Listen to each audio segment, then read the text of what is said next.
நமதே ஸ்ரீரமணாய. அன்பும் அறமும் பண்பும் விளங்கும் ஆன்மீகத்தில் ஆத்மாவில் நாட்டமுடைய பேரன்பு கொண்ட பெருமக்களே, அன்புக்குரியவர்களே, இன்று ரமண மகர்ஷியின் உள்ளது 40 என்பதின் 6ஆம் செய்யுள், உலகை புலன்கள் உருவேரன்றோம். நீங்கள் அந்த செய்யுள் அனுப்பியிருக்கக்கூடிய செய்யுள் எங்கெல்லாம் பிரிக்கப்பட்டிருக்கிறது என்பதை பாருங்கள்.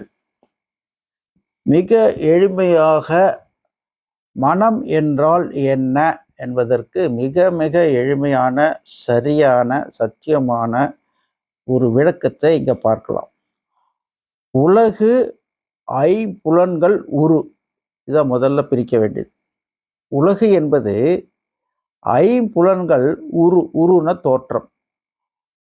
ஒரு தோற்றம், எதனுடைய தோற்றம்? ஐம்புலன்கள் வழியாக தெரிகின்ற தோற்றமே உலகு, வேறன்று, அதை தவிர வேறொன்றும் இல்லை. ஐம்புலன் ஐம்பொறிக்கு புலனாம். அந்த ஐம்புலன்களும், எந்த ஐம்புலன்களும்? இந்த கேட்டல், பார்த்தல், சுவைத்தல், தொடுதல் போன்ற அந்த ஐம்புலன்களும் ஐம்பொறிக்கு பொறி வழியாக புலனாகின்றன, தெரிகின்றன. புலன்னா தெரிதல். இப்போ புலன் இப்போ தொட்டு தெரிதல், பார்த்து தெரிதல், கேட்டு தெரிதல், சுவைத்து தெரிதல், இப்படி இருக்கு இல்லையா? இப்போ இந்த புலன்கள், இந்த ஐம்பொறிகள், கண், காது, மூக்கு, செவி, தோல், ஐம்புலன்கள் வழியாக தெரிந்து கொள்கின்றன. இந்த உலகுங்கிறது இந்த ஐம்புலன்களுக்கு என்ன படுகிறதோ, என்ன தோன்றுகிறதோ அதுதான் உலகு.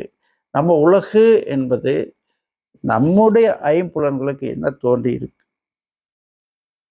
மனம் என்னென்னெல்லாம் பார்த்து வைத்து கொண்டிருக்கிறது, அதுதான் அந்த நபருக்கு உலகம். அது எல்லாமே உலகமாகி விடுமா?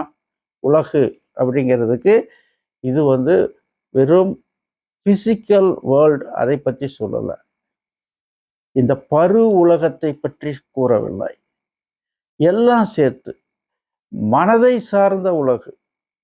ஒருத்தருக்கு அந்த சொல்றாரு, எனக்கு படிப்பே உலகம், ஒருத்தருக்கு ஆன்மீகமே உலகம், ஒருத்தருக்கு குடும்பமே உலகம், எப்படி கேள்விப்படுறோம், தொழிலே உலகம், அப்படி இருக்காங்க, அப்படி சொல்லுவாங்க. ஆனால் எல்லாமே சேர்ந்ததான் அவருடைய வாழ்க்கை.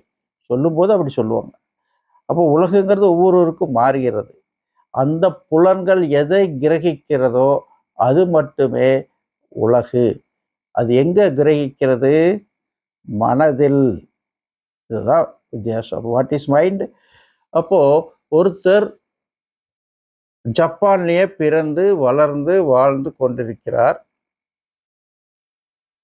அவருடைய மனதில் என்ன தோற்றங்கள் இருக்கின்றனவோ அது அவருடைய உலகு.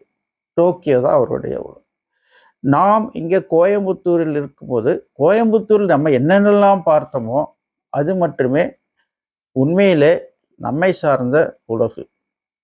கோயம்புத்தூர்லேயே மதுக்கரையே போனது இல்லை அப்படின்னா நம்ம உலகத்தில் மதுக்கரை இல்லை, ஆனைக்கட்டி இல்லை, போனதில்லை, பார்க்கல. அது கேள்வியே படாத ஊர் இருக்கு. அப்போ கேள்விப்பட்டிருந்தா கூட அதை உலகத்தில் சேர்த்தலாம். கேள்விப்படாத ஊரை எப்படி சேர்த்துவீர்கள்? அப்போ அது உலகத்தில், உங்களுடைய உலகத்தில் இல்லை. உலகு என்பது நமக்கு என்ன புலன்பட்டதோ அது மட்டுமே உலகு. அப்போ அதில் ஒரு விஷயம், மிகப்பெரிய ஒரு விஷயம் அடங்கி இருக்கிறது. உலகை மனம் ஒன்று ஐம்பொறி வாயால் ஓர்ந்திடுதலால், உலகை மனம் என்ற ஒன்று, இந்த உலகத்தை பின்னாடி எடுக்கணும். மனம் ஒன்று உலகை ஐம்பொறி வாயால் ஓர்ந்திடுதலால், தெரிந்து கொள்வதால். ஓர்ந்துனா அனலைஸ் பண்ணி தெரிந்து கொள்வது. அப்போ இதுல இன்னொரு விஷயம், ஓர்ந்திடுதல்னு வரும்பொழுது நம்ம பார்ப்பது எல்லாமே நமது உலகாக மாறிவிடாது. ஓர்ந்திடுதல், தேர்ந்தெடுத்து அனலைஸ் பண்ணி கிரகித்தது மட்டுமே அங்க என்ன செய்யப்படும், இருத்தப்படும். அது மனதில் ஒரு பார்ட் ஆகும். அதுதான். அப்போ பார்க்கிறதும் கேட்கிறதும் எல்லாமே உலகமாக இந்த மைண்டுக்குள்ள இருப்பதில்லை. எது ஓர்ந்திடுதல், ஐம்பொறி வாயால், இந்த 5 பொறிகள், கண், காது, மூக்கு, வாய், தோல் போன்ற 5 பொறிகள் வழியாக, வாயால் வழியாக அறிந்து அனலைஸ் பண்ணி தெரிந்திடுதலால், அப்போ எங்க இதெல்லாம் ஓர்ந்திடுகிறது, ஆராயப்படுகிறது, கிரகிக்கப்படுகிறது? மனதில். மனத்தை அன்றி உலகுண்டோ? அப்போ இதெல்லாம் இருக்கு.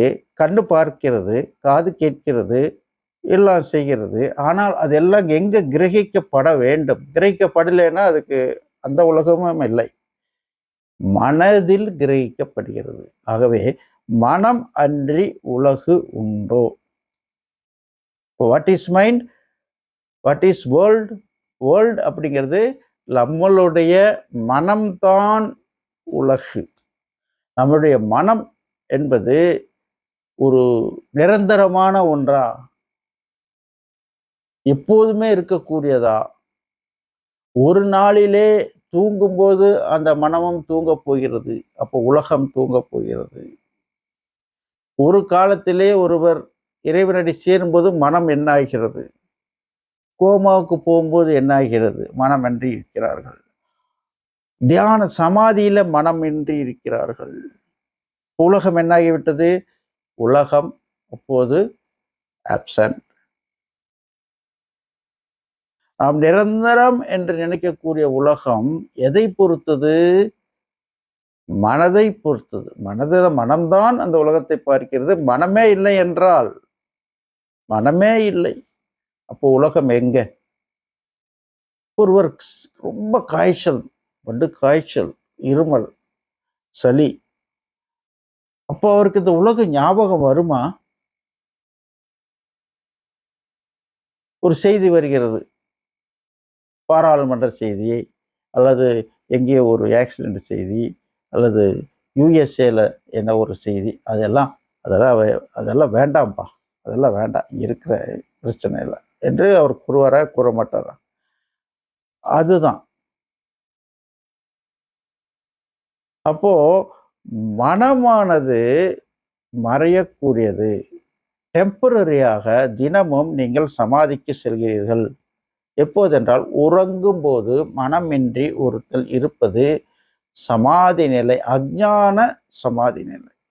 விஞ்ஞான சமாதி நிலை என்றால் அறிவுடன் உணர்வுடன் கூடிய சமாதி நிலை என்பது விழிப்பு நிலையிலே தோன்றக்கூடிய சமாதி நிலை.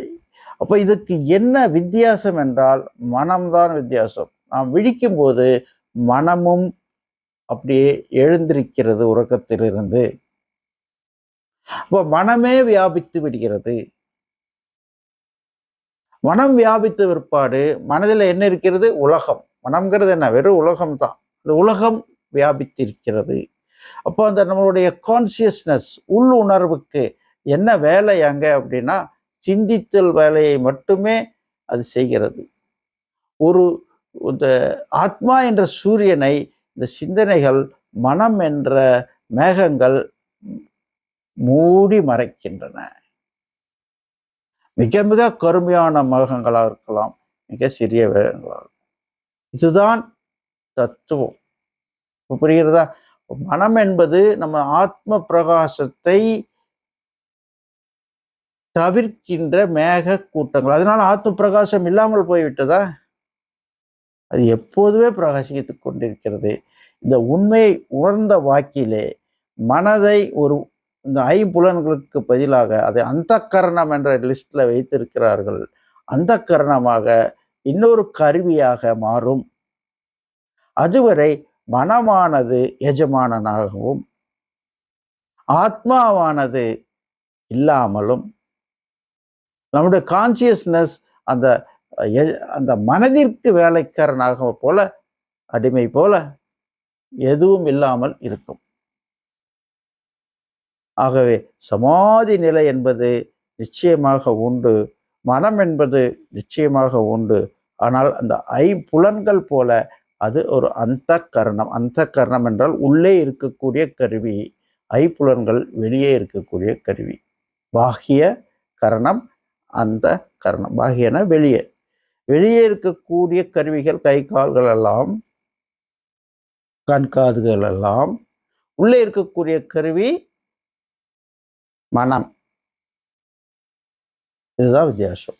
ஆகவே இதை அறிந்த உடனேயே உங்களுக்கு ஒரு மிகப்பெரிய ஒரு தெளிவு ஏற்பட்டிருக்கும். வாட் இஸ் மைண்ட் அப்படிங்கிறதுக்கு இது ஒரு அற்புதமான, ஒரு ஆழமான, ஆன்மீகமான ஒரு விளக்கத்தை இந்த செயல் நமக்கு கொடுத்ததற்கு எல்லாம் வல்ல இறைவனுக்கும் பகவான் ஸ்ரீ ரமண மகரிஷிக்கும் நம்முடைய நன்றியை தெரிவித்துக் கொள்கிறோம். இதுவே சமஸ்கிருதத்தில் உபனிஷத்தில் பல இடங்களிலே கூறப்பட்டிருப்பதை அரைத்து கரைத்து சாறெடுத்து அழகாக அற்புதமாக ஒரு குழந்தைக்கு தாய் எப்படி தனது அதனுடைய உணவை தயார் செய்து எளிமையாக சுவையாக ஊட்டுகிறாளோ அதுபோல் தந்த இந்த மாபெரும் மகாத்மா குருவிற்கு நன்றி கூறிக்கொண்டு நீங்கள் அனைவரும் என்றென்றும் இன்புற்றிருக்க வேண்டுமே அன்றி வேறொன்றும் அறியேன் பராபரமே. ஓம் நம சிவாய. ஓம் நமோ பகவதே ஸ்ரீரமணாய. ஓம் நம சிவாய.